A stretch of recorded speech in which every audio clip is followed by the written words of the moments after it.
भारत महानगर की ओर कदम बढ़ा रहे रीवा शहर को एक और नई सौगात मिलने जा रही है। केंद्र सरकार ने सेतु बंध योजना के तहत रीवा शहर में अब तक के सबसे बड़े फ्लाईओवर के प्रस्ताव को मंजूरी दे दी है। कलेक्ट्रेट से लेकर विष्णु एम्पायर तक लंबा एक फ्लाईओवर शहर का चौथा और दूसरा ट्रायंगुलर फ्लाईओवर होगा। इस प्रोजेक्ट की स्वीकृति केंद्रीय सड़क एवं परिवहन मंत्रालय से मिल चुकी है, जिसके लिए जल्द ही टेंडर आमंत्रित किए जाएंगे। रीवा शहर को यह सौगात पूर्व मंत्री रीवा विधायक राजेंद्र शुक्ला के अथक प्रयासों से मिली है। लगभग 175 करोड़ रुपए की लागत से बनने वाले इस ओवरब्रिज की प्रशासकीय स्वीकृति भी मिल चुकी है। इसकी मंजूरी की जानकारी 2 दिन पहले प्रदेश में कई योजनाओं का शिलान्यास करने आए केंद्रीय मंत्री नितिन गडकरी द्वारा दी गई। पूर्व मंत्री रीवा विधायक राजेंद्र शुक्ल इस नए प्रोजेक्ट से उत्साहित हैं। उन्होंने कहा कि भारत सरकार की सेतु बंध योजना के तहत रीवा में चौथा फ्लाईओवर स्वीकृत हुआ है, जिसका प्रस्ताव हम लोगों ने पहले से भेज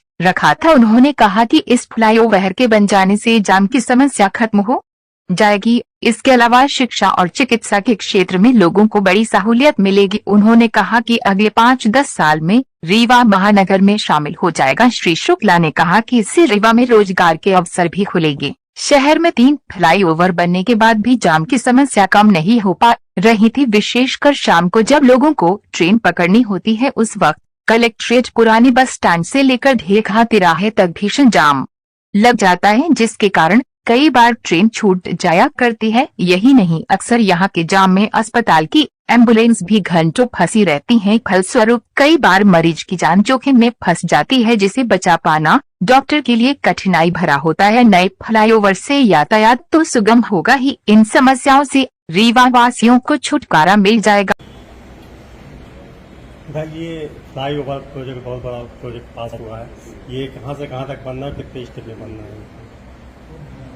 भारत सरकार के सेतु बंध योजना में जो पुल और फ्लाईओवर्स बनाने का एक बड़ा महाअभियान केंद्र सरकार शुरू कर रही है।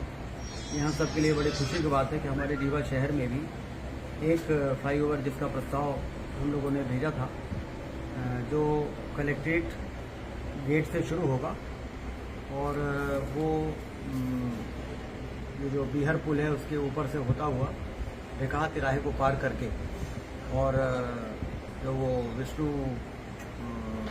पैलेस है उसके पहले उतरेगा और एक उसका जो पाया है वो उधर सिमरिया तिराहे तरफ, जिससे कि बनकुइया तरफ भी लोग जा सके और सिमरिया तरफ भी जा सके, उसके पहले उतरेगा। उससे जो ढेखा तिराहे में पुराने बस स्टैंड में जो ट्रैफिक को लेके जाम की स्थिति बनी रहती है, तो जिसको इस एरिया में जाना है पुराने बस स्टैंड में और ढेखा तिराहे में, वो तो नीचे से जा सकेंगे क्योंकि सर्विस रोड भी पर्याप्त चौड़ी रहेगी। और जो आगे बढ़ना चाहते हैं उनको भी राहत है और उनकी वजह से दूसरे लोगों को भी जाम की स्थिति से गुजरना नहीं पड़ेगा। कुल मिला के फ्लाईओवर बनने से क्या फ़ायदे होते हैं, सिरमौर चौराहे में, समान तिराहे में हम लोग देख ही रहे हैं। एक फ्लाईओवर और मंजूर हुआ है और ये काफ़ी लंबा है। इसकी लागत ही अकेले करीब 175 करोड़ है। इससे हम सब को ये खुशी है कि यह योजना केंद्र सरकार ने प्राथमिकता, और वो लोग सर्वे करते हैं, सर्वे करने के बाद फिर ही कोई प्रोजेक्ट स्वीकृत करते हैं।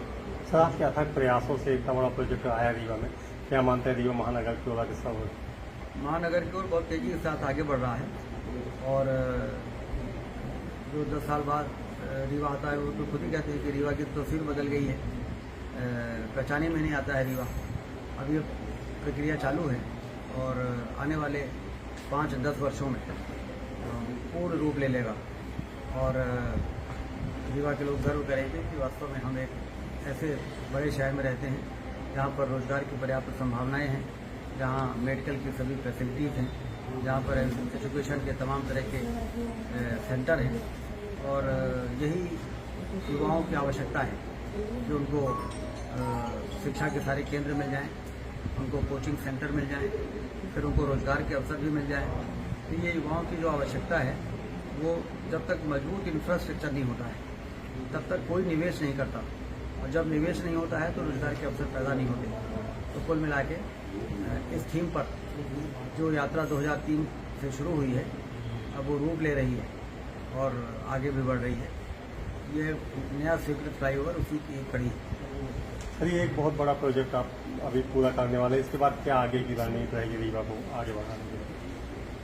आप देख ही रहे हैं कि अगस्त के महीने में हम रीवा के हवाई अड्डे का भूमि पूजन करने वाले हैं। हमने मुख्यमंत्री जी को पत्र लिख दिया है कि सिंधिया जी से बातचीत करके आप दोनों लोग कोई समय तय कर दें जिसमें रीवा हवाई अड्डे का भूमि पूजन कर दिया जाए। 50 करोड़ रुपए जो स्वीकृत हुए हैं, टेंडर हो गए हैं, एजेंसी आ गई है, भूमि पूजन होते ही वो काम शुरू कर देंगे तो हवाई उड़ान शुरू हो जाएगा। रेलवे में आप देख ही रहे हैं कि अभी हम लोगों ने रीवा से उदयपुर रेल का नई रेलगाड़ी का झंडी दिखाई है और 1 साल के अंदर हम लोगों की कोशिश है, इसमें हमारे सांसद जी भी विशेष प्रयास कर रहे हैं कि रीवा से कलकत्ता के लिए जब ये रीवा सिंगरौली रेल लाइन बन जाएगी तो एक ट्रेन रीवा से कलकत्ता भी चले, इसके लिए भी बातचीत सांसद जी कर रहे हैं। तो हर कनेक्टिविटी जो रेलवे हो, एयर कनेक्टिविटी हो, हाईवे आप देख ही रहे हैं, तो इससे विकास को पंख लग जाता है और जब विकास को पंख लगता है तो फिर उस एरिया में रहने वाले हर व्यक्ति को फायदा होता है। उस दिशा में हम लोग काम कर रहे हैं।